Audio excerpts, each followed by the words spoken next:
Easy pulao बनवण्यासाठी आपण बासमती तांदूळ यूज करतोय. ते 3 वेळेस धुवून घ्यायचेत आणि नंतर 30 मिनिटासाठी भिजवायचेत आणि त्याच्यानंतर आपण जसं की इथं लागणारे आपल्याला कांदा, बटाटा, लसूण, कोथिंबीर, टोमॅटो आणि फ्लावर आणि नंतर मटार घ्यायचेत आणि इथं फोडणीसाठी जिरे, मोहरे, खडे मसाले, हळद, गरम मसाला आणि धने पावडर. आता इथं आपण फोडणीसाठी पहिले खडे मसाले टाकतोय. नंतर जिरे, मोहरी वगैरे घालून घ्यायचे आणि त्याच्यानंतर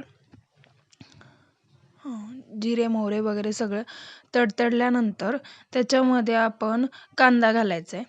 कांदा घातल्यानंतर थोड्या वेळाने आपण त्याच्यामध्ये परतल्यानंतर टोमॅटो ॲड करणार आहेत. टोमॅटो ॲड केल्यानंतर जसं की ज्या आपल्या पहिल्या भाज्या आहेत त्या पण आपण सगळ्या घालून घेणार आहे त्याच्यामध्ये. जसं की आपल्याकडे फ्लावर आहे आणि मटार आहे, ती घालून घ्यायची आहे. आणि तुम्हाला जर आवडत असेल तर तुम्ही याच्यामध्ये सोयाबीन पण यूज करू शकता. सोयाबीन यूज करण्यासाठी तुम्हाला ना ते थोडे गरम पाण्यामध्ये थोडा वेळ 10 मिनिट भिजवून ठेवावं लागतील आणि ते सोयाबीन तुम्ही ॲड करू शकता. आता सध्या मी इथे ॲड नाही केलेले, तुम्हाला जसं हवं असेल तसं तुम्ही ॲड करू शकता. आता बटाटा आणि फ्लावर पण घालून घेतलेला आहे आणि ते पण चांगलं परतून घ्यायचे. परतल्यानंतर मग त्याच्यामध्ये लसूण वगैरे घालू शकतो आणि त्याच्यानंतर मग आपल्याला एक विलायची जी आहे ती थोडीशी एक त्याच्यावरती एक कुटून मग आपण त्याच्यामध्ये ॲड करणार आहेत वरून आणि नंतर ती चांगली परतून घेऊन नंतर त्याच्यामध्ये आपण पुलावचा जो राईस आहे आपण घेतलेला बासमती राईस तो ॲड करणार आहेत. इथे हळद टाकतोय आपण,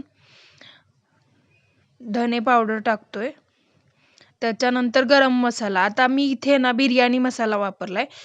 तुम्ही जर व्हेजिटेरियन असाल आणि तुम्हाला नको असेल बिर्याणी मसाला तर तुम्ही इथे कोणताही गरम मसाला यूज केला तरी चालेल.